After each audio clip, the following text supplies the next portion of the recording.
left side, keeps the play alive. Now throws it across his body. Kansas City has won their first Super Bowl in 50 years. Oh, Derek Thomas whacking the quarterback.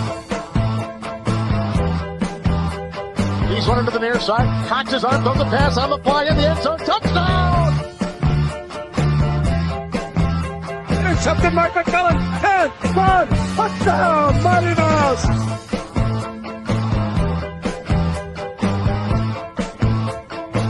Left side has a hold. Angles left, 10, 5, touchdown, Kansas City.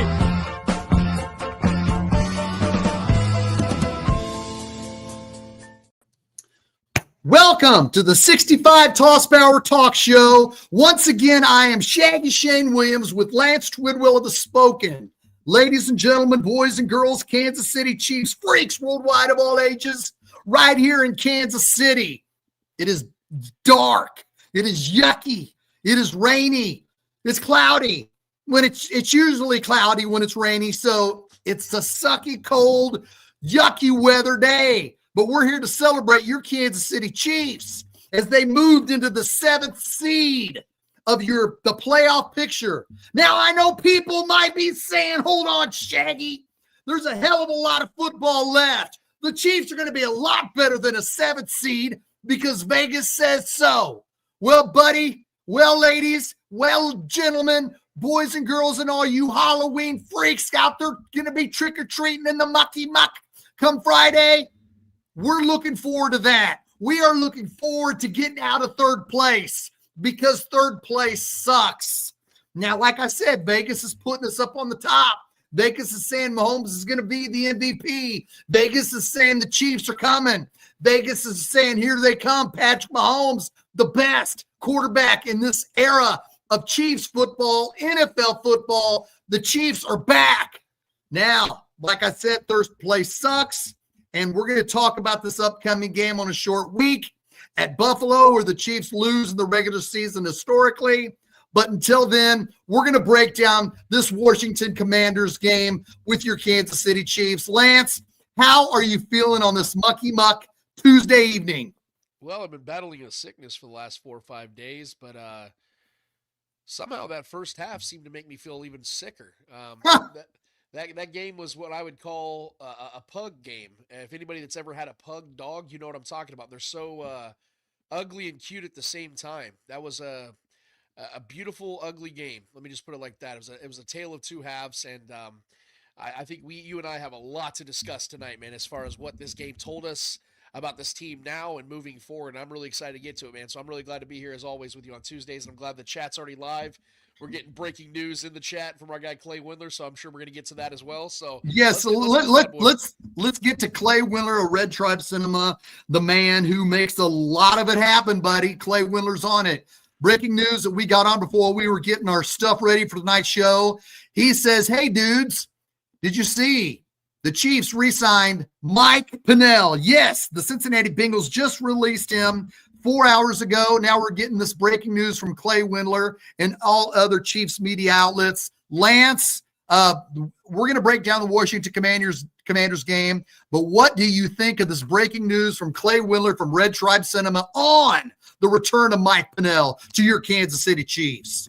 This reminds me a lot of the McCole Hardman situation. I know they traded back for him in 2023 from the Jets, but it still feels very similar to that because when they let McCole Hardman go that offseason, I feel like a lot of Chiefs fans were they had mixed emotions about it because there was uncertainty in the wide receiver room that year, and we knew what McCole Hardman was. He wasn't great, but he was a reliable asset in some regard, especially with the mixture of special teams and gimmicky plays. He was always reliable in those areas. And the Chiefs just let him walk. And within a few weeks, everyone's like, yeah, that'd be nice to go and get McCole Hardman back. That's what it feels like with Mike Pennel. And I think that when they let Mike Pennel walk before the season started, a lot of fans were feeling that way. They're like, we should be fine. The Chiefs should be okay. They got some young, talented dudes. Like, they got Chris Jones still. Like, they should be good. And then a few weeks go in, they're like, yeah, it'd be nice to have Mike Pennel back. And Chris Jones even made mention of it on several occasions. And, the moment that the Bengals decide to cut ways with Mike Pennel, it felt like he was already on the speedway to come back to Kansas City because it just made too much sense to get him back because we see the issues that this pass rush is having. And although Mike Pennell's not going to be a guy that's going to come in here and become Dwight Freeney again or anything like that, he's a guy that we know that in this defense can be a difference maker to a certain level, and that only makes the Chiefs a better team. So to me, it's a no-brainer type move. He's a good player. He is older. I believe he's 34 now. But from everything that we see with this defense, Mike Pennell, when he's on that field, they're a better defense for it. So definitely don't hate this move at all, man. Do I love it? I don't really love it. Loving it would be getting a guy that is going to be a rocker, a wrecker, a guy that's going to come in here and get real sacks. I don't think that's what Pennell's job's going to be, but he's going to be a spot filler, and a spot filler he will be. Lance, you were pretty critical of it. Of his release in August. I took heed to what you had to say, and I was kind of shocked that you were critical of Mike Pennell's release. Would you say you were upset about that release in August? Oh, absolutely. Because the one big concern I think this team has had going into the season, running back and defensive line. And to me, it just didn't make any sense because you got to look at the building blocks of a defense. Obviously always starts up front. And when you have reliable assets that are not only here, but are willing to be here and want to be here as veteran players that aren't making any real money, letting those guys go just doesn't really make any sense. And then they go and turn around and get Derek Nottie, which I didn't really have a problem with. But for me, it's confusing that you go and get a guy that wasn't as good as Mike Pennell back, and you traded to go get him back.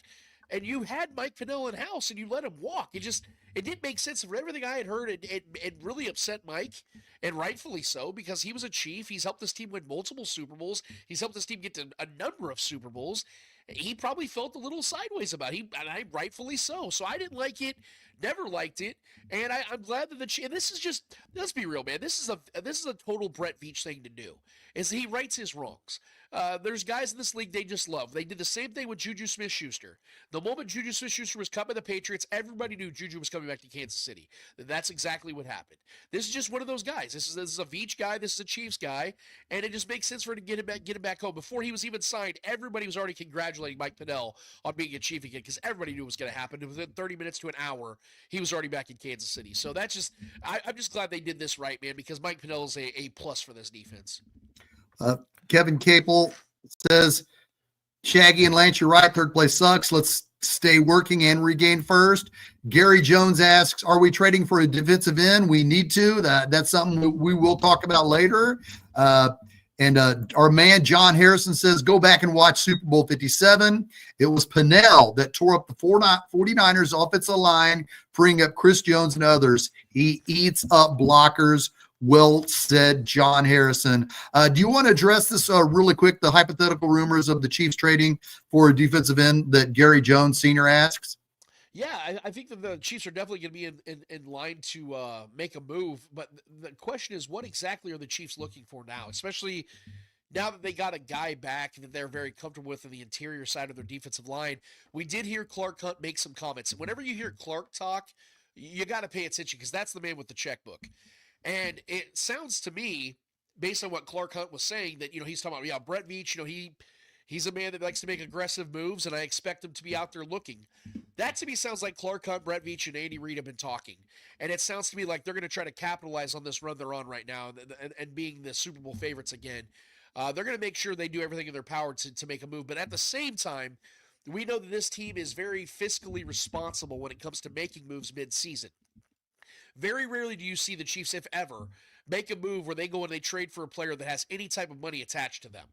It's going to be a guy that's either at the end of his rookie deal or a veteran that doesn't have any real money attached to him, that's just kind of at the back end of their career that can just come in here and try to play for a Super Bowl. That's the kind of market I think they're going to be in. I don't think they're going to be trading for Kayvon Thibodeau. I don't think they're going to be trading for Quinnen Williams. I don't think any of the big top-tier names will be on their list. But Calais Campbell, Jalen Phillips, Dramont Jones, guys like that definitely come to mind because those are guys that are not going to cost them really any money or draft capital to get in return.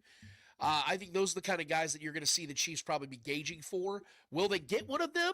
That's going to be interesting because I do think there are other contenders out there that are very much in need, just like the Chiefs are, and getting defensive edge, defensive line, pressure guys that can help them try to maybe knock off the Chiefs and not let them get to their fourth Super Bowl victory of the last 6-7 years.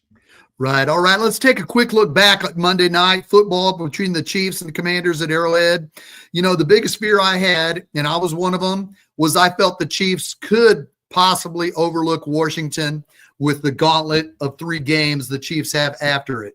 You know, we have a short week in Buffalo. We got to bye. Then we go to the AFC West leading Denver. Then we come back home and play the Colts. And we're going to expand on that later. But my fear was we would overlook this game, and it's human nature to overlook this game when you saw what the Washington Commanders were bringing to the field. They were beat up. Their defensive end was out that led their defense in sacks. Their Laramie Tunsil had a hamstring issue. So it was human nature that my fear was. I even texted you before the game. I said, Lance, we need to expand on the 3 games following this game. And that was about 20 minutes for kickoff.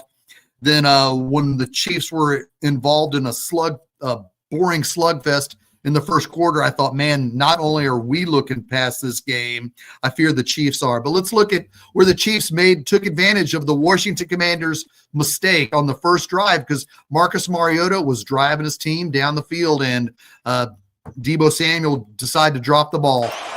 Here's Samuel, and it's off his hands and picked off. Intercepted by Dana.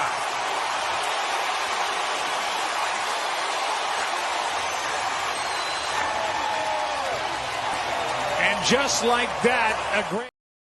And I saw that. I was like, thank God that happened, because, man, the Washington, their for opening drive, they went right down the field and they made it look easy. So you thought the Chiefs, they got some momentum after that gift interception. And this is the Chiefs' first drive. Here he is, and he gets it again.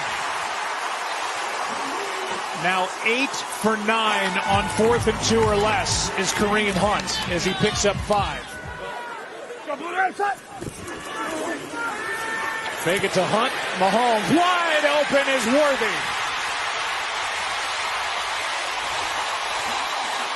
Out of bounds at the 26 and a gain of 27.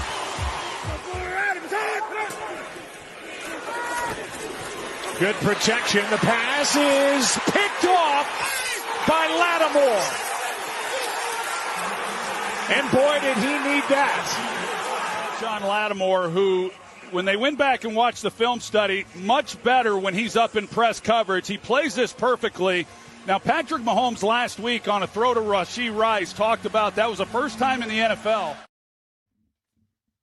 The first time in the NFL that Patrick Mahomes threw a back shoulder fade for a touchdown. I want to finish what Troy Aikman was going to say. I want to say this one more time. Last week against the Las Vegas Raiders, Patrick Mahomes' first ever back shoulder fade touchdown pass was to Rashee Rice.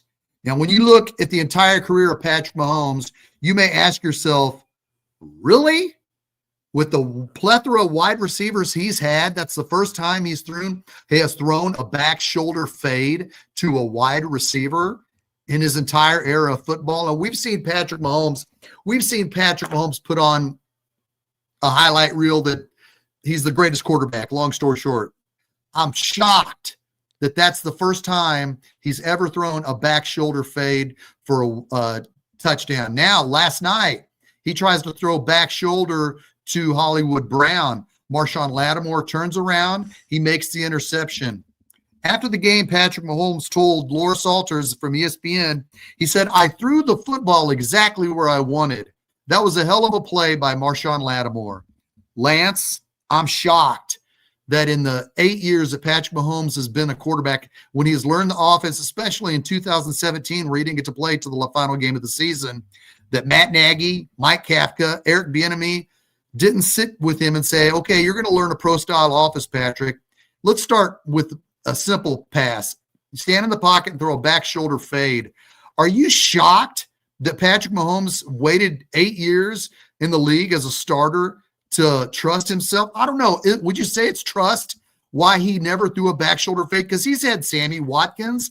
We waited seemed like we waited 20 years for Justin Ross to catch some back shoulder passes, but he never took advantage of the size of the wide receivers until now. Now he tried to throw it to Hollywood Brown, who's not the same size as Rashee Rice, and it was intercepted. What do you think about Patrick Mahomes waiting 8 years to work that into this offense? Well, you asked me if I was shocked. I'll just blatantly say no. The reason why it has really actually nothing to do with Patrick Mahomes. It's the Andy Reid style of offense. If we know anything about Andy Reid's offense, especially in the Mahomes era, it's not based on timing. It's not based on 3-step dropbacks and deliver the ball. It's all been very improvisational. It's been create with your feet, make magic happen. For better or worse, that's how this offense just kind of flows. And a back shoulder throw requires a lot of timing. The reason I didn't like that play wasn't because of the end result, because Patrick's right. That ball was right on the money. It was a great throw. The problem was who he was throwing it to, because Hollywood Brown is not the kind of guy you want to be throwing back shoulder throws to. He's not a guy that's going to go up and fight for a ball. He's not going to be a guy that has been known for timing routes. That's not Hollywood Brown's strength. If you're going to throw back shoulder type throws, throw it to the guys you have ultimate trust in and guys that actually have the size and strength and capability to make that type of play. I'm talking about Rashee Rice, and I'm talking about Travis Kelce.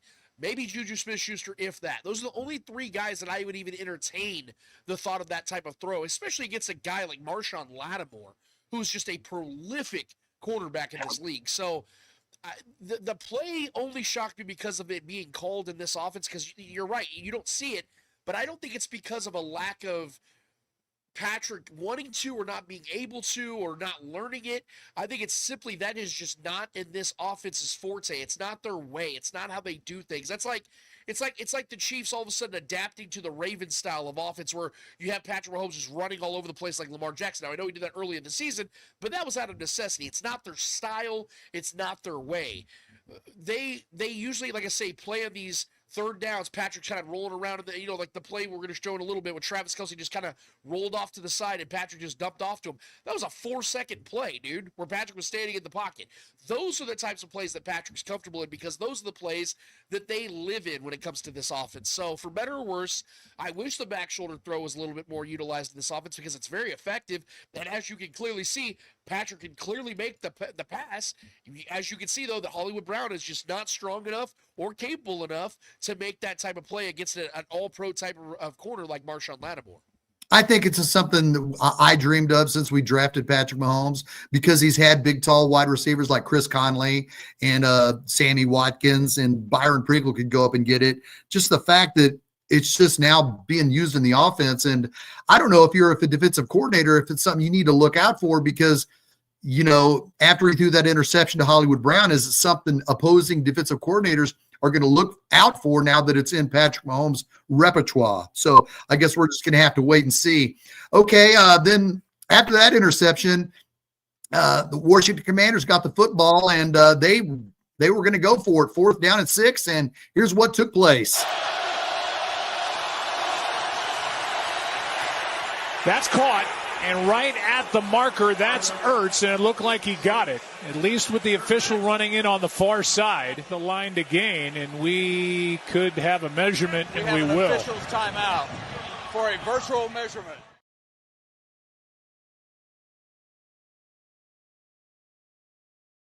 All that, when I saw that, Lance, I couldn't help but laugh.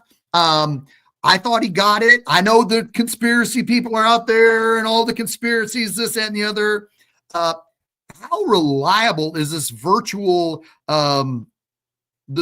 spotting of the football? I know Josh Allen, he created it, since everybody wants to favor Josh Allen. When Josh Allen loses a playoff game, they need to change the NFL rules because Josh Allen lost. And this rule was put into play because that Josh Allen lost the AFC Championship game. Well, now we've seen it. Now it's here, and it favored the Chiefs on that second drive because Washington Commanders were moving and moving. They went for the 4th and 6. It looked like they got it. What did you think of that whole turn of events, Lance? Man, who said that 5 inches doesn't make a difference? You know what I mean? I'm just saying. Listen, dude. This is what cracks me up about the league and everybody that watches this sport, dude. It cracks me up that we create these rules because everyone will not stop bitching about the chain gang and how Josh Allen was so screwed over in the playoffs. And they got to start using the technology, Shaggy. They got to. It just worked in 2025, for God's sakes. And here we are, using the technology correctly and getting the call correct. And people are still bitching about it, Shaggy. It's never going to end. I can sit here and if I had hair on my head, I would be pulling it out. So I might start pulling at my beard at this point. But I'm not going to let these crazy-ass individuals dictate my peace, because I'm watching a league that is constantly evolving and constantly trying to cater to those that are never satisfied with what they provide them. So we have to just live with this, dude. Like, there's literally nothing more the NFL could have done to get this more right. And they got it right. I don't know what people want here, Shaggy. He was short of the line to gain. We got to move on. And again, if this was a play that caught, like, this was the deciding play of the game, okay, we can sit here and maybe talk about it a little bit more. But even then, what more can the NFL do? I cannot stand, not to get on a high horse here real quick, but the thing I cannot understand, the thing I cannot stand with people when they complain about stuff is when they don't have solutions to back their complaint. If you want to sit here and say, I don't like the way they're using that technology, here's what the NFL should do instead. I will listen to you.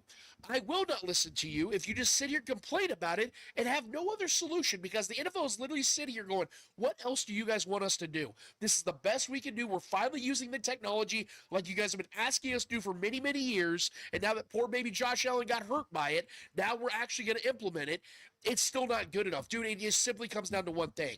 It's the Chiefs that benefited off of it. Therefore, it's not okay. If it would have been the other way around where the Commanders benefit on it, say that's Travis Kelce that was short of the line of gain, and they did it the same way, everybody on Twitter is saying, oh, nature is healing itself.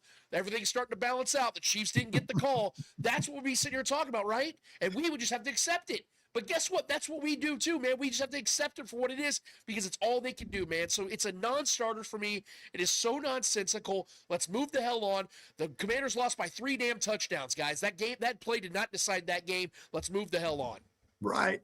And so when the Chiefs got the ball, it was starting to go into the second quarter, and Travis Kelce looked like he was giving us some week 2 flashbacks. Went inside and allowed then Patrick Mahomes to get on the edge the way he did. Quick throw. Kelce gets dumped in a good tackle. There he is again. Jeremy Reeves has been everywhere. Yeah.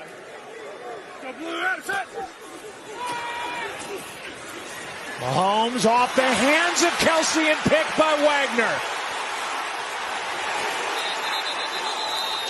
And now each side with an interception that was deflected by a receiver. Patrick Mahomes' first time in his NFL career that he started a game in regular season or postseason or Super Bowl where his first 2 possessions ended in an interception. I was disgusted as well when that happened. We're going to talk about Travis Kelce's redemption, but I was pretty upset at that moment. Lance, how are you holding up at that? Oh, I was saying all the expletives, dude. Look, man. You know I'm fair and balanced, dude. When it comes to the greats of the greats, and Travis to me is the greatest tight end who's ever lived, I will give that man every ounce of praise that I can give him for the greatness that he has put on that football field for the better part of 15 years. But that is unacceptable, dude. And now Jared Goff made an interesting point on the Manning cast. I don't know if you saw it or not. I didn't. But if you go and watch that tape again from the back angle behind Mahomes, Jared Goff's theory was that he thinks that Patrick was actually throwing that ball to Juju, because Juju's about 5 yards behind Travis, and it's right in line of that ball. Because Travis initially sits to the left of Patrick, and then he kind of drifts to the right to get into Patrick's vision, and then Patrick darts the ball, and it looks kind of like Travis got in front of the ball. I'm not sure if that was to Juju or not. We'd have to ask Patrick that one, and Patrick obviously wouldn't give us the straight answer on that because it would just look like he's deflecting. But regardless, that ball hit Travis right in the damn hands, man. And you got to catch that ball. Okay, I'm not going to sit here and pretend as if I know what it's like to be a tight end in this league and have a pass that, like a piss missile like that coming my way and sitting here and say I can catch that. But this dude's been doing this his whole life. Travis Kelce is a freak athlete.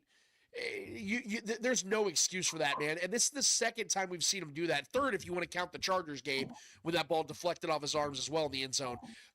He's leading the league in drops.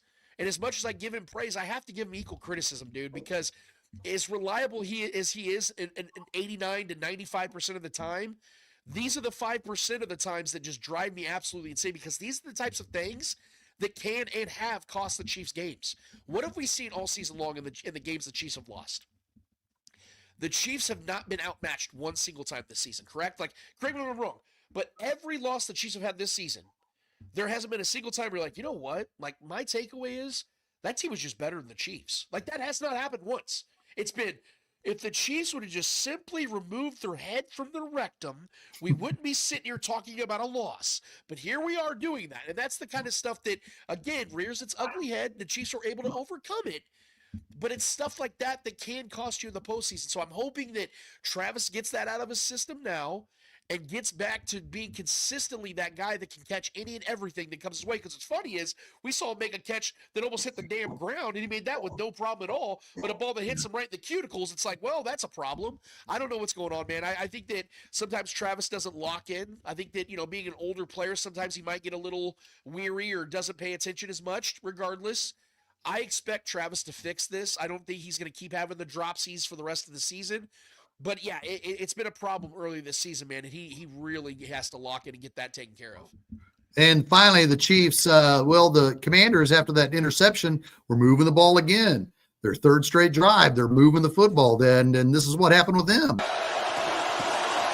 Quick throw, pass is caught by Ertz, can't break the tackle, and it's good by Hicks. Extra men on the rush. Mariota floats it, and incomplete for McLaurin. Just wasted that drive. 4th and 1. I can't believe he threw a 20-yard fade out of bounds. Man, that was – and then finally the Chiefs went on a drive and took advantage of that. Mahomes keeps. Has all day, and he's got Kelsey. Down inside the 25. Wildcat formation with Rice in the backfield. And he takes it right up the middle. Rice, touchdown.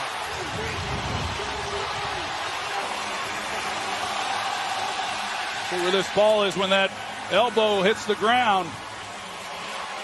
Looks to be short. He just took it right up the gut. After reviewing the play via an expedited review, the runner is down short of the goal line. I don't know about expedited, but we'll see. They give it to him, and in he goes. Touchdown, Kansas City.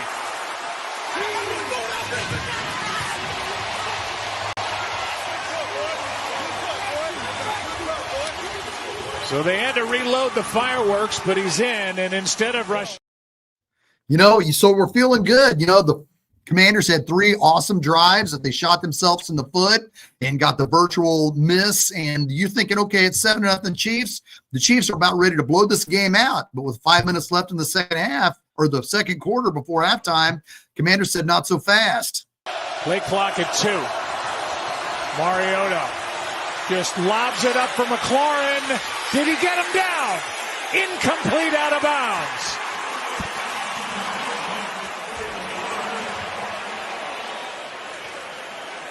I don't know. It's a question of whether or not the right toe. The left foot's down. He's got it. That looks like a touchdown. Troy, I agree with you. It looks like he has control with both feet down. I think it's catch. Wow. The ruling on the field of an incomplete pass is under further review. So while the Commanders were lining up for a field goal try, what a play by McLaurin. And the Chiefs got the ball with like 50 seconds left. Mahomes was sacked. So when we went to halftime, I wasn't feeling good. It was 7-7. I was thinking this game shouldn't be a game. Are they looking past this game like we all are? I listened to 810 WHB on Monday morning with Stephen St. John, and the first 5 minutes of his show on Monday morning at 6 o'clock, he talked about the game next week at Buffalo. So I felt like, man, everybody's looking forward to next week. But at halftime, the Chiefs regrouped. Spagnuolo said, okay, they've had 4 awesome drives. We've held them to 7 points. We need to make these adjustments. And the Chiefs took the opening half, the second half possession, had a long 6.5 minute drive, and here's how it went. Up to this point. Mahomes has all day. Kelsey leaks out. He's got a ton of room in front of him. Sanders still brings him down to save the touchdown. So it's 4th down and goal. Mahomes out to his right. Back across for the touchdown to Hunt. His second of the night. Much more on 4th down. They convert on 4th and goal. Well, you see Bobby Wagner's locked up in man coverage, and he plays this. Kelsey comes over. He runs a little pick, but Wagner goes over the top. Looked like he was in a good position.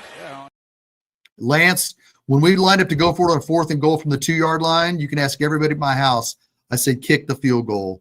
If the Chiefs do not get the touchdown here and it stays 7-7, even though the Commanders will have the ball at the 2, we need to score. We need points. Andy Reid said, Shaggy, hold my beer. And he trusted his team. And Kareem Hunt, if you saw the postgame with him afterwards, he said that wasn't a designed play. He just knew that he had to he saw Patrick roll into his right, and he went out in the pass pattern. Lance, when you look at that drive, and you look at the touchdown drive before that at the end of the second quarter, Patrick Mahomes immediately went back to Travis Kelsey because of that interception. And it showed not only before halftime, but coming out in the third quarter. What did you take away from Patrick Mahomes trusting Kareem Hunt to get open for the touchdown, as well as Travis Kelsey on that drive? Well, first of all, let me address the fact that I feel like the refs, I blame them for what happened to Terry McLaurin on that catch. It should have totally been a touch. Oh, wait, no. They got it right. They actually reversed the call and said it was a touchdown, so the Commanders didn't get screwed. Weird. I was of the belief they got screwed in that game a couple times, even though they had 2 calls reversed in their favor. And the Chiefs had 3 times as many penalties and 3 times as many yards of penalty yards. I was heard, though, that they got screwed. Yeah, so I think as crazy as this may sound, I think the Butker injury, or I'm sorry, the issues that he's had at the beginning of the season has been a blessing in disguise. Because what's happened is the Chiefs have had to do things that Andy Reid is not accustomed to doing. Andy Reid has had to be aggressive. Well, what is one thing Andy Reid has been consistent on? Is doing what you said. Let's just take the points and let's live for another day. And that's not what happened. And that's not what's been happening over the last several weeks. And I think it has a lot to do with the fact that they have not been confident in Harrison Butker. And so what this has done is what I've actually been asking Andy Reid to be doing for a long time, and that's to give your $500 million quarterback the opportunity to go out there and get real touchdowns and real in scoring drives with 6 as opposed to 3. And so we apologize for anybody that's having YouTube issues. I think there was a copyright situation, but it'll be back. So just bear with us, guys. I apologize. But when I saw that it was 4th down on that goal line, I knew for sure what Andy Reid was going to do, because there was no question in his mind. You saw it in his body language. You saw it in Patrick Mahomes' body language. You could tell that this was something that they had already planned beforehand. They knew going into this game, if there were short distances that were going to be high-risk situations, they were going to go for it no matter what. And I love that about this team, because let's be real, Shaggy. If you're looking at the schedule and you're looking at what's going on with the team and how they started out the gate, starting 0-2, this isn't a team that can mess around. This isn't a team that, like they normally do, where they start off, 4-1 or 5-0, and they can kind of, be conservative, and that's okay. This team has to win every game, because they are so behind. Like you said, 3rd place sucks in the division. Not being in the playoffs until the win last time against the Commanders. This is a team that has to be aggressive. And even though their defense is playing such great football, they know this game, that their games are going to be decided by what their offense does. And so this is what I love the fact that I give Andy crap a lot of times for some of the things and decisions he makes. But I'm going to give him so much praise for being a coach that's been this long in the tooth, that's been in the league this long, that never ceases to adapt. He always is willing to change. He's always willing to do something new, do something different. That is why he stays at the top. That is why this dynasty continues to go in the direction it's going, because of decisions like this. Yes, excuse me, it's a Commanders team you should beat anyway. And they probably would have beat this team if they kicked the field goals. But that doesn't change the fact that this is sending a message to the rest of the league that we are here to score touchdowns. We're not here to survive games. We are going to be aggressive. We're going to show you what we do each and every week because we have the weapons, we have the tools, we have the mindset to make that happen. So I commend Andy Reid. I commend Patrick Mahomes. I commend Matt Nagy for going out there with a game plan of, no, we're not stopping it. I just want to say one more thing to add to this. I got criticized very brutally by other networks in the Chiefs community. I'm not going to name them, KCSN, that said that it was ridiculous of me to say that it was that I would rather have Kareem Hunt than Isaiah Pacheco or anybody else on this running back room because he's the one that I trust the most. That's not a knock on those guys. It's just praise for Kareem. I got dragged for that. It's funny, Shane. I don't know if you noticed, but every time the Chiefs have to convert a third down, every time they have to convert a fourth down, every time they need a goal line touchdown play, who's the running back that's on the field every time? Kareem Hunt. That's correct. There's a reason for that because he's the man. He's the one. There's a reason why the Chiefs didn't hesitate and went and signed him off his couch last season because they knew what this guy has always been. This is why I've always stood at his side with everything.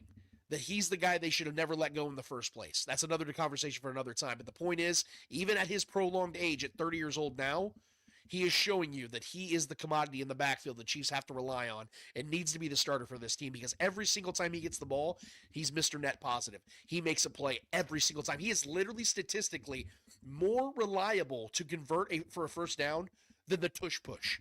That is insane to say out loud, but it's the truth. So, all in all, this is, like I said, this is the most exciting version of the Chiefs I've ever seen.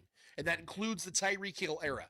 Because this is now a team that is so loaded in every regard that unless the Chiefs beat themselves, you are not going to beat them. Because they do not have the weaknesses for you to expose on a consistent basis. And that is a very beautiful thing for us and a very terrifying thing for the rest of the league. Wow. Well, and then we had the Kelsey TD. Lined up wide to the left of Mahomes. Mahomes looked that way. Now back over the middle where he finds Smith-Schuster. And Juju to the 41. Nobody back here. 2nd and 8.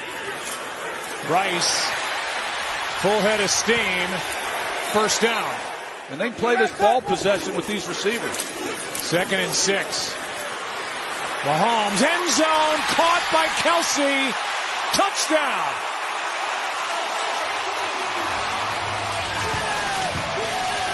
And then got tackled once he came back into the field of play. It's a great job by him creating separation and making a play on the ball.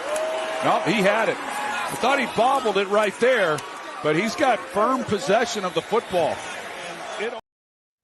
You know, Lance, when you saw how his day started, it ended beautifully. I mean, he ended up with 99 yards. He tied Priest Holmes' franchise record with 83 touchdowns. What'd you think of how he redeemed himself? That was the ultimate way. And you said it earlier when you talked about how Patrick immediately went right back to Kelsey because that's how this team works, man. And Patrick talked about having a short memory. You can't dwell on these things. And even for a veteran like Kelsey, those are things that can stick with you, man.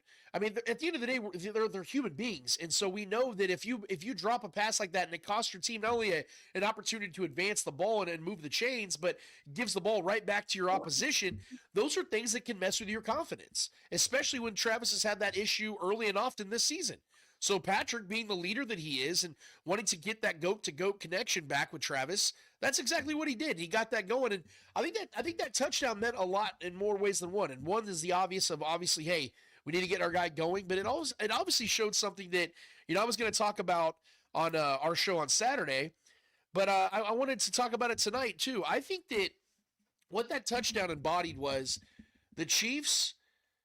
When it comes to this era, when it comes to the history of the Chiefs, I think that Patrick Mahomes and Travis Kelce are the two greatest players in the history of this team. I think that the connection they've had, the longevity, the success, the numbers, everything in total, There is no comparison in this franchise's history for these two guys. Now, obviously, Chris Jones plays a large part in that as well, and you can't forget him. Andy Reid being the great coach he is, you can't forget him.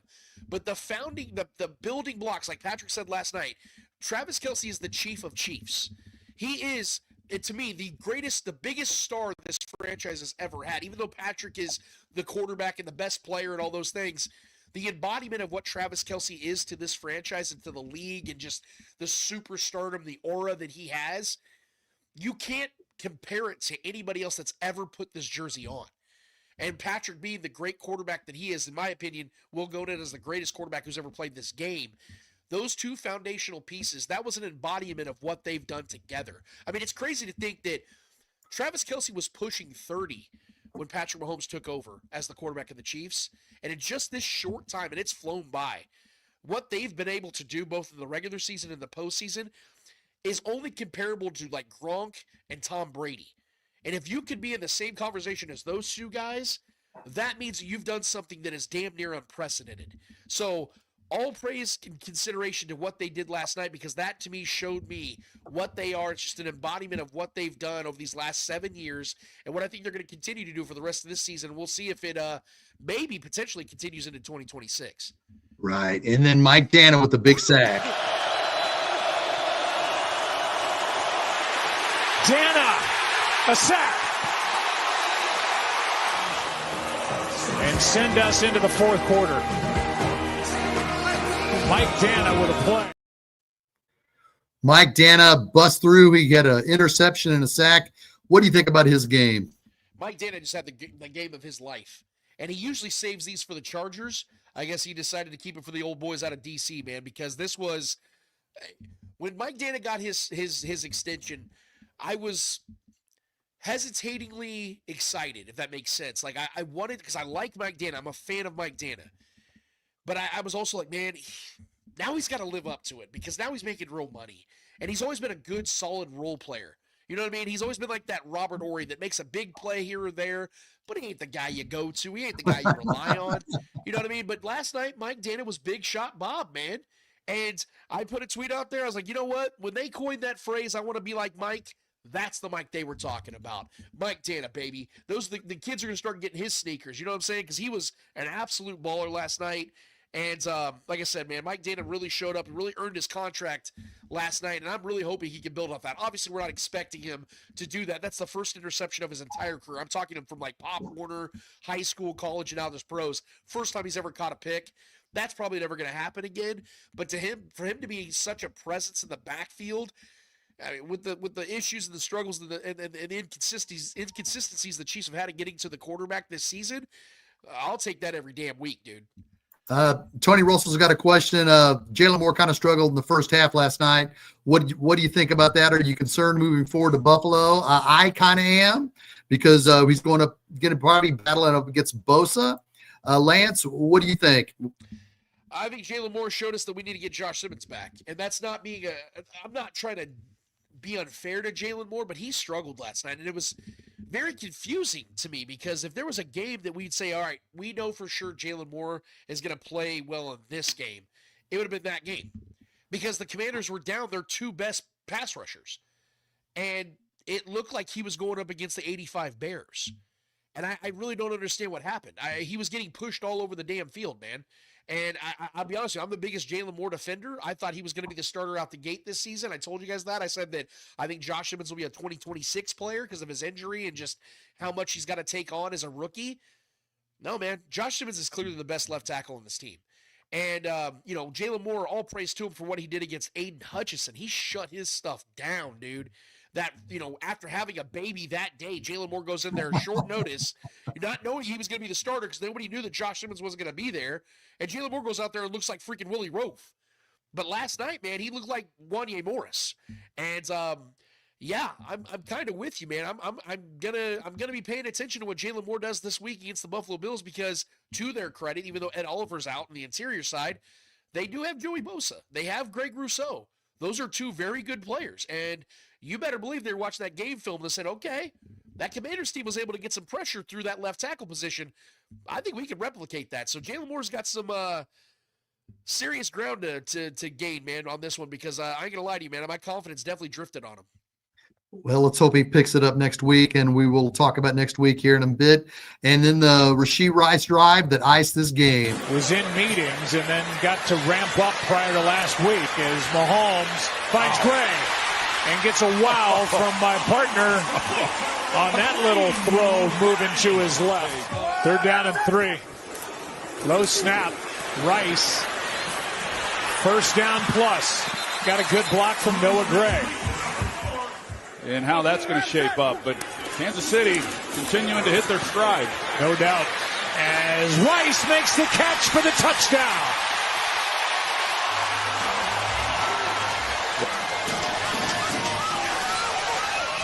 You see the double move that Rashee Rice makes on Bobby Wagner. He's going to come across and act like he's hooking up, and Wagner jumps it.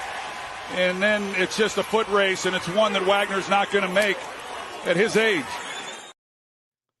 You know, when you look at that icing of that game, what'd you think of that series, Lance?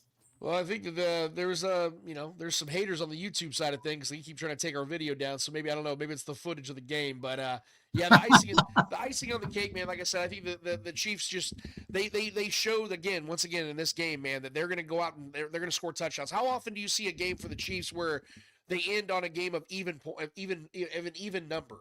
28 points. That means they scored 4 touchdowns. Like, there's no field goals involved. This is, like I said, when I came into this matchup, when I was looking at what am I going to be paying attention to in this game, what am I envisioning? I envision this game as the Chiefs using it as a tune-up for the rest of their schedule. They have, at the Bills this next week, they have a bye week, then they go to Denver, and then they host the Colts. Those are obviously far more important games. But I slightly disagree with what you said earlier, Shaggy, when you said that you felt like maybe they overlooked the Commanders. See, I don't actually think they overlooked them. I think what happened was the Chiefs just got a little sloppy. I think they maybe loosened up a little bit because I felt like they were so confident in what they just did against the Raiders. They felt like they could just do that again, and that's not how the NFL works. You're not going to be able just to roll it from one game to the next like that. It's a different opponent. You have different, optics. You have different situations. There's different guys on the field. And this Commanders team went in here with the belief that they could come in here and pull it off an upset. And what I said was, my fear coming into this game, the only fear I had was the Chiefs coming out sloppy and giving Marcus Mariota, a backup quarterback, this confidence that, hey, I can lead this team to a victory on the road on Monday Night Football, and giving that team that life. Because their coaches all week long were probably telling them, we're double-digit underdogs. No one believes in us. We're going to get killed. Everybody thinks that. They're going to do the whole thing. But even in the back of their own minds, like, man, this team's probably going to murder us on live TV. So giving them that life is the last thing the Chiefs should have done. But see, the difference between this Chiefs team, and the Chiefs of the last 2 years is they have the firepower to say, yeah, we can play like crap for a couple quarters, and then we're just going to beat the crap out of you for the next 2. And that's just what they did.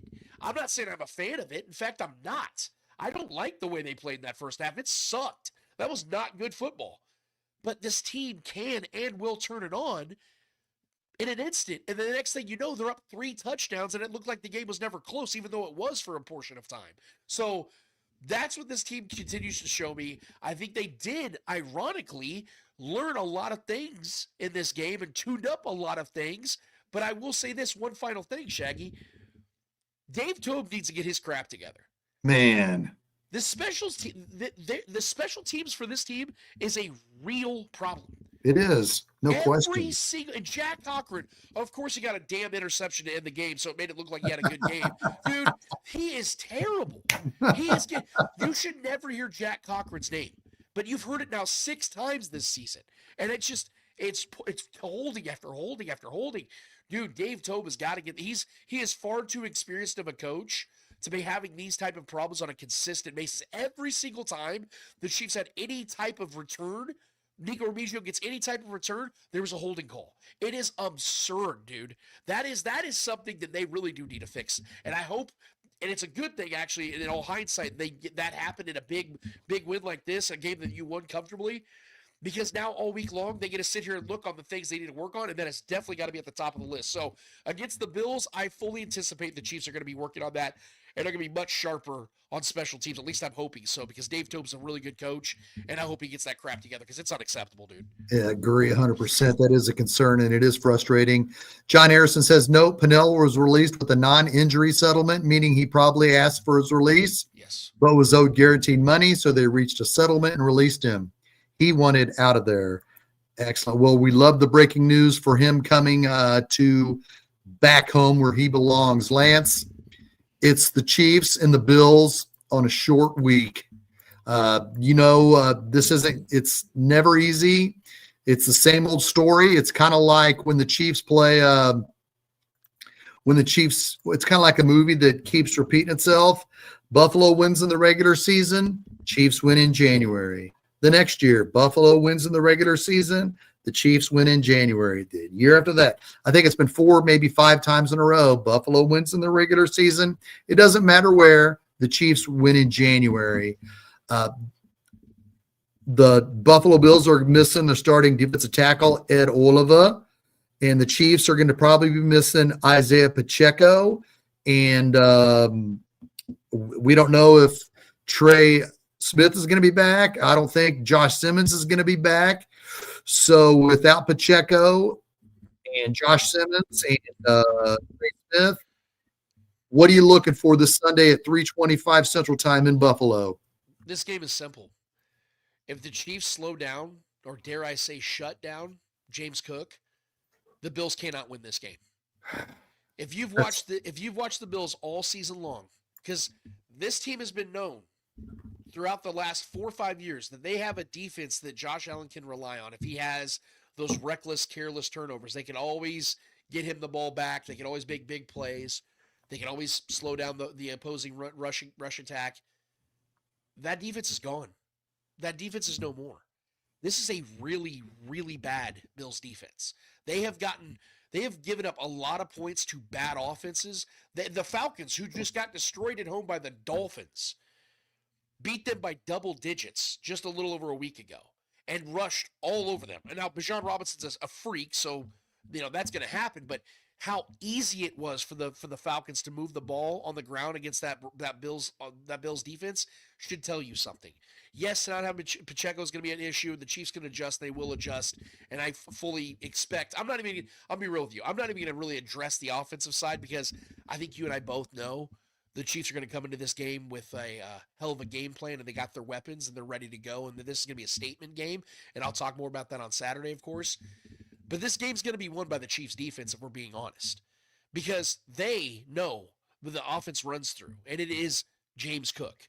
James Cook has been an elite running back now for 2 full seasons, maybe 3 actually, and this has been one of his best seasons by far of his career. He's the reason why they beat the Panthers, thanks also to Andy Dalton, who was just out there playing for the Bills probably last week. But, honestly, Andy Dalton was the best quarterback on the field for the Bills last week.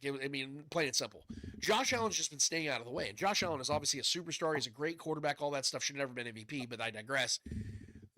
If this game unless James Cook has 115 to 130 total yards and a couple touchdowns, they cannot beat the Chiefs. I hope everybody that's watching and listening to this right now understands what I'm saying, because this is the dread. We're going to look back at this in a week and we can revisit this conversation. We will. Clip it if you want. The only way the Bills can beat the Chiefs in this game, 2 things. The Chiefs have got to make stupid, horrific turnovers and bad bonehead penalties to give the Bills second life, and James Cook has got to cook. If those 2 things do not happen, the Bills do not have a single chance in hell in this game because they do not have the weapons, and Josh Allen is not playing his best football even remotely close, and they do not have the defense to rely on. This is one of the worst defenses in the league. Patrick Mahomes is going to absolutely obliterate that secondary. Mark my words. There is a better chance that Patrick Mahomes throws for the most yards of the season than he throws for his least. He's going to throw, I believe, and I'm not kidding when I say this, I think Patrick Mahomes is going to throw for over 350 yards in this game. I think that he's going to throw the ball over 40 times. He's going to have at least 3 touchdowns. You want to talk about the hashtag EGE, everybody got to eat? It's going to be happening in Buffalo. They're going to be eating buffalo wings for all 4 quarters. This is a game the Chiefs had on their calendar all season long. They've been waiting for this game all season long because they know this is the final year in Buffalo. I don't think they're ever going back to this stadium because I don't think the Buffalo Bills are going to be hosting playoff games. They know what they can do in this game. They're going to do that in this game offensively. Expect a very, very fun Sunday in Kansas City next Sunday. Oh, man, I love your optimism, brother, but stopping James Cook is easier said than done. Tony Russell on the YouTube side says we got to stop Shaqiri is on fire along with Cook. Yes, we D with the spy on Allen, and we should prevail. Man, I hope so. Tailgater, 34-14 Chiefs. I love that optimism as well. But when you look at it, Lance, how odd is this? This is a battle for wild card supremacy. The Chiefs are looking up at the Chargers in Denver. The Bills are looking up at New England. Your brother Trevor gave New England a sexy prediction on Labor Day weekend and said the Patriots would be 14-3. I spilled my coffee all over myself laughing when he said that, but especially when the Raiders went to New England and beat them week 1. But we're starting to see the upside that Trevor Twidwell saw of the Patriots, and they are in first place. And New England went into Buffalo on Sunday night and kicked the Buffalo Bills' ass. So that's definitely something that it's impressive. So the Patriots are looking really, really good. So the Chiefs and the Bills this Sunday, they got to win to stay within striking distance of their division. The Broncos' schedule, if you look at it the next 4 or 5 games, it's pretty easy. They go to play the Texans at noon, and the Broncos have scored 78 points in the last 5 quarters. They're on an emotional high after they barely beat the Jets in Europe by scoring 13 points, were shut out the first 3 quarters against the Jets, and have scored this 75, 78 points in 5 quarters. That's impressive. So the Broncos are feeling really, really good about themselves. Let's just look at it since we're talking about it right now. I know we're going to get out of here in about 5 minutes, but I want to say the Denver Broncos schedule. Look at their schedule. The next 5 games, they got the Texans, like I said, at noon. Then they play the Raiders at home. Then they got the Chiefs in 2 weeks, November 16th. Then they go to the Commanders. Then they go to the Raiders. Then they got the Packers. Then they're at home against Jacksonville. Then they go to the Chiefs. The Chiefs can't lose. The Chiefs got to stay within striking distance of Denver. That's why this game is paramount, because I can see Denver winning Sunday at Houston, because Houston's been, So the Chiefs, it's going to be tough. I will not to interrupt you, Shaggy, but I will say this about that matchup against the Broncos, against the Texans. The Texans have the number 1 scoring defense in the league. And yes, their offense is not good, but neither is the Broncos. The Broncos look good against the Cowboys defense that is literally dead last in just about every single stat. They made Bo Nix look like Peyton Manning out there, dude. It was that bad. So this is a get real kind of game for the Broncos going and playing the Texans, while the Chiefs, and like I said earlier, the Chiefs can't. You just broke it down beautifully. The Chiefs can't be losing any more games. And I've said it on. I think I've said it on the show. If I haven't, I'll say it right now. And I've said it on the Spoken. I don't think the Chiefs lose another game this season, because the Chiefs are they finally have everything the way they want it to. Josh Simmons will return. I believe he'll probably be playing against the Broncos in a couple of weeks. That's when I'm expecting him to be back. But even if he doesn't, Jalen Moore struggled this last week, but I expect Jalen Moore to be serviceable enough to help the Chiefs continue on this path, because the Chiefs know this is not the same type of season where they can just kind of lollygag through the regular season. Oh, we're still going to win the division. We'll get a top 2 seed. They can't do that anymore. This is an all-out type of year. They have to take every game that serious. And this type of game against the Bills, they win this game, this ups them that much more in the standings. And I do believe the Texans are going to shock the world and beat the Broncos in that game, because I think their defense is going to bring the Broncos down to earth. They're going to shut Bo Nix down, as I like to call him Blow Nix. Blow Nix is going to really struggle in this game, and they're going to squeak out a very ugly 17-13 kind of a victory against the Broncos. Then everyone's going to remember, oh, yeah, they capitalized against playing against the Cowboys, horrific defense. Now they played a legitimate defense, and look what just happened.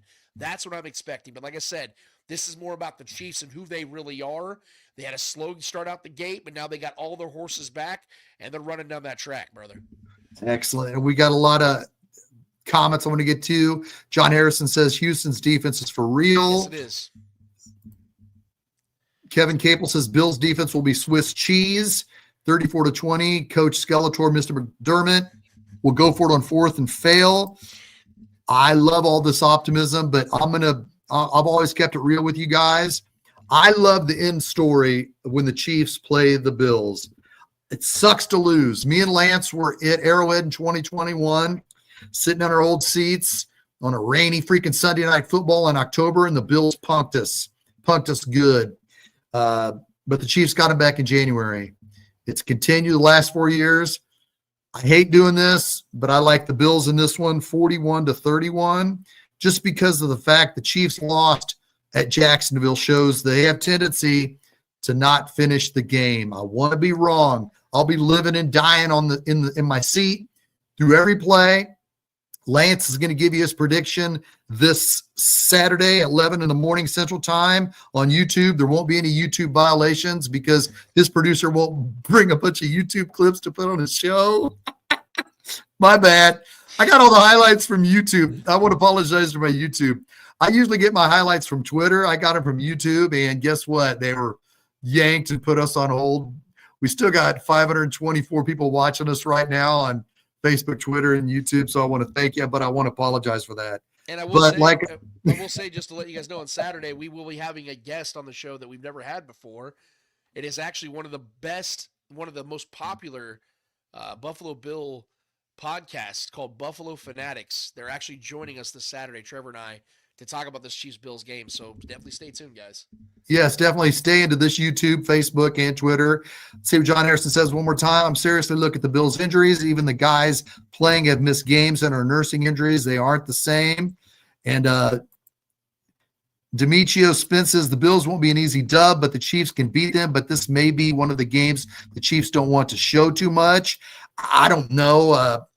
I understand the sentiment there, but I think this is the last game before the bye. The Chiefs have 2 weeks to prepare to go to Denver, and then we got the Colts. November 18th, when we come back after those 3 games or before we play the Colts, that'll be my 56th birthday. We're going to know a lot about this team because we're going to face the Bills and the Broncos, and we're going to be getting ready to face the Colts. So we're going to find out a lot about the Chiefs in the next 3 weeks. It's a short week. I want my prediction to be wrong. I want the Chiefs to go into Buffalo and kick their ass in a regular season game.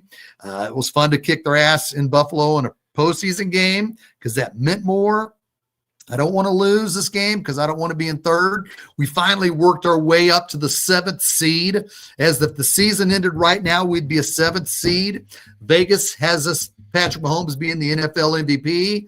I don't want to see Vegas lean towards Josh Allen if the Chiefs don't win Sunday. So I'm definitely going to be pulling for them. One last comment from our man, John Harrison. John Harrison says Chiefs keep running the ball and controlling the time of possession, then they'll win. Man, Jamel Cook's a badass. He's such a freaking badass.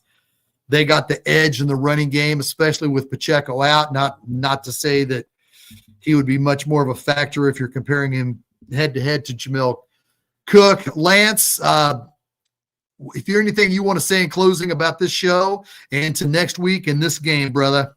Well, obviously, I, again, want to thank my co-host and the guy that makes the show what it is, Shaggy Shane, for doing this with me every single week. This is a dream come true for us, man, and I'm glad that we get to do this every week, man. It's always fun. I also want to thank all the viewers and all the people that have participated today because it isn't just 2 guys talking to themselves, man. It's not an echo chamber in here. We're getting to talk to the people out there that we may not know otherwise. We all love the same team, and we love talking about this game, and that's what makes this fun. So thank you, the viewing audience, for being a part of this, and hopefully you guys will tune in on Saturday at 11 a.m. on our guy Johnny Harrison does that with me every single week as well, so shout out to him for being our unofficial statistician, if you will. But just want to let you know, Shaggy, you're going to be wrong about your prediction, my friend. It's going to happen, dude. I love it. I love it. I love the optimism. I know the spoilers out there, because I want people to watch our show. But I'm going to say right now, dude, I have never been more confident in a Chiefs-Bills matchup, including the playoffs, than I am in this matchup because the Bills do not have a singular edge in this matchup. This is the worst Bills team they've had in 6 years. And this is is so favorable. And like, one of the, it was Demetrio said this might be a game they hold back. Brother, I see it the complete opposite. Because like you just said, Shaggy, the bye week's coming. The Chiefs, this game matters so much to them. This is a game that matters in the standings, in confidence, in the division, in every regard you can think of. This game means something to the Chiefs, and this is a game they have to go and get. And when the Chiefs know they have to go and get a game, far more times than not, they do not fall short of getting that and achieving that goal. So I am fully anticipating, fully expecting, however the Chiefs want to attack this game. Maybe they do run the ball a little bit more. I don't. I expect them to throw the ball a lot because there's so many open, gashing holes in that Bills secondary. I have a hard time, unless the Chiefs just outwardly beat themselves and turn the ball over several times and give Josh Allen short yardage or possessions. I just don't see how this game is not won by the better team, and that is clearly the Chiefs. So I understand your skepticism, brother, but I'm letting you know you're going to be having a very fun Sunday, just like I will. And it's going to be a good one for us as Chiefs fans as we go into the bye week 6-3. That is Lance Twidwell of The Spoken. Tune back into the same Facebook, Twitter, and YouTube link this Saturday at 11 in the morning. I am Shaggy Shane. We'll be back next Tuesday to break down the Chiefs and the Bills. Until then, thank you. God bless you all. This is Shaggy Shane and Lance Twidwell saying, Go Chiefs!